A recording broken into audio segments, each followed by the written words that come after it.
Good morning, everyone. It's Joker, and today we are back with another slime video.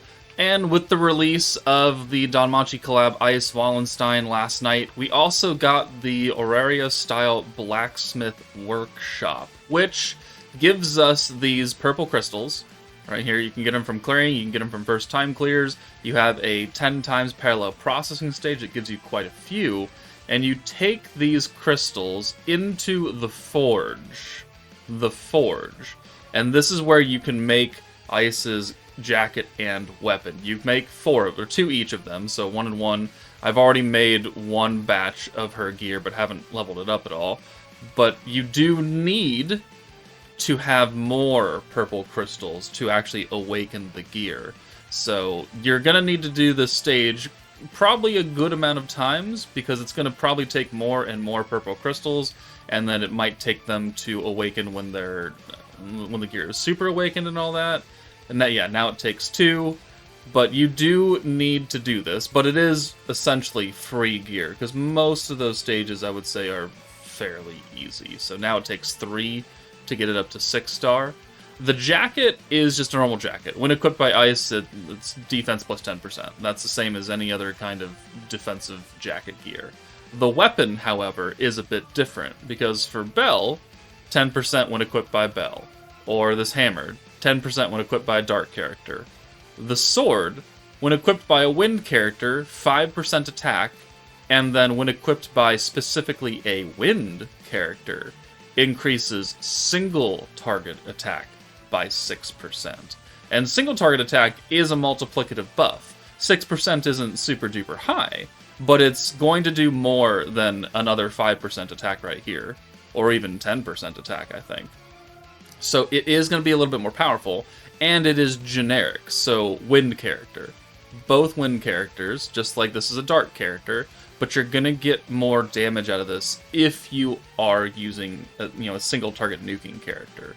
It'll apply to normal orbs unless you have an AoE skill active, like from Lumi or the Wind Masked Hero, who uses a sword. So the single target attack 6% would actually not apply to the AoE orbs for the hero or her ult, but for someone who else uses a wind sword off the top of my head? The Shizu's a great sword. Hinata uses a katana? Yeah, katana. Okay, let's search by wind unit. Wind. No. Yes, no. Yes, technically. Alright, well, okay. Diablo. There aren't a lot of specifically single-target wind sword characters, unfortunately. A lot of them use claws or hammers or something. But you could use it in the future for another wind character that will come out next month, 2 months, I don't know, 6 months from now. You could give it to them, and they'll get a little bit extra damage because of this single-target attack buff. But let's go ahead and take on the highest level of the workshop stage. Just the master difficulty. It's against a spider who does not have that much stats. It's fairly unrestricted. They don't want you to use oranges, but you could just get around a 50% nerf. 203,000 HP. You can very easily build up to that. We're going to use the Danmachi collab. We can take Freerun out and make it a little bit easier for people. Honestly, you don't even need Ice. You could put in, let's put her in Exalted Champion Milim, and that'll work as well. She could be your DPS character. So, this is good. I mean, they're giving away free gear for everyone. Belle and Shuna came from the bingo missions. Sokka's gear is traditionally free because she's a free-to-play character anyways. And then we've got Ice with her free gear and her sword that is a bit generic and different than some other weapons. Just like how the Tails Slime Shion collab had a weapon that gave, elemental attack for fire, water, earth, and wind character, right? That's certainly something. Yeah, sure, let's do this. Let's take Sokka out. And then we could use the Bell skills and the Ice skill. Boom, boom, boom. Alright. So yeah, interesting gear has been more and more common nowadays, and I'm okay with that. giving us different things other than the same 10% attack, sword, claw, whatever. It does change things up. They're not super duper extra powerful by any means, but it is just nice to have gear that is a bit more generically useful and can do different things. Because you could have a normal wind sword, and that'll give you 10% attack for wind characters, but it won't be as strong as this skill. So let's Hestia.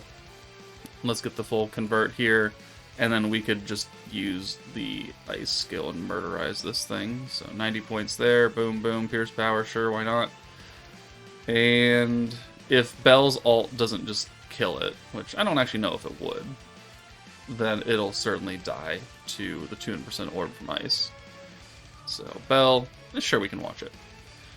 But, I mean, alongside all this free gear, the free, just initial copy of Shuna, we also get a free dupe of Ice, which will be its own video, that stage. Probably coming out in the next couple of days or so. I'm kind of busy this weekend. They've given away quite a lot of stuff away for free. Okay, we didn't kill.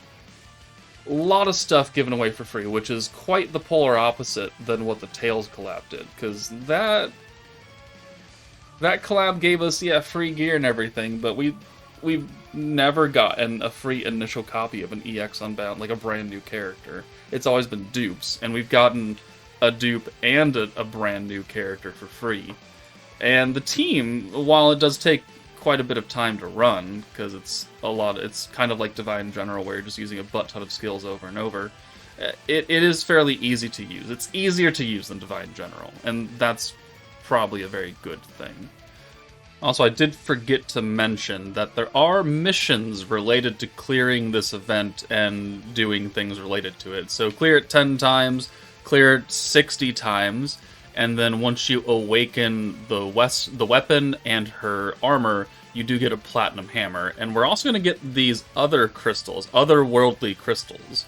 Now, I'm not sure if this is required to, like, super awaken the gear, like to super evolve it from level 6 to level 7 and 8, or if this is getting us prepped for Ryu, because I don't have enough crystals to awaken it. Maybe if I accept these, I could awaken her weapon higher, and then I could kind of check it out. So let's just do those. Let's go back to the forge, and yeah, her weapon is higher. So let's evolve this. So it still takes the purple crystals, even though it's super awakened now, and then assuming once we get to the super evolve spot, it'll start taking those otherworldly crystals. Hopefully I have enough to get to that point. Maybe it might be 1 shy. That'll be unfortunate. Okay, I'm 3 shy. So I'm assuming that it'll take 12, and then maybe for the last 2 stars, just like other gear take the iris hammers, it's going to take those otherworldly shards. I guess I'll figure that out after I'm done parallel crossing the stage. But there is everything related to the blacksmith event. Because Ryu is coming, and we know that she's coming, she has another quest coming with her, but it would seem more likely that we might have additional stages or something added to the blacksmith workshop event to get Ryu's gear awakened. It'll be either the new event that's coming with Ryu, or it'll be this event, and it'll just have new additions to it. But regardless, we're going to have free gear for Ryu as well. So stay tuned for that. But let me know what you guys think of all the free stuff that they've been giving us. Are you fairly happy? Are you still a bit sad about their generosity? Let me know your thoughts in the comments. But that's it from me. Take it easy, and I'll see you all later.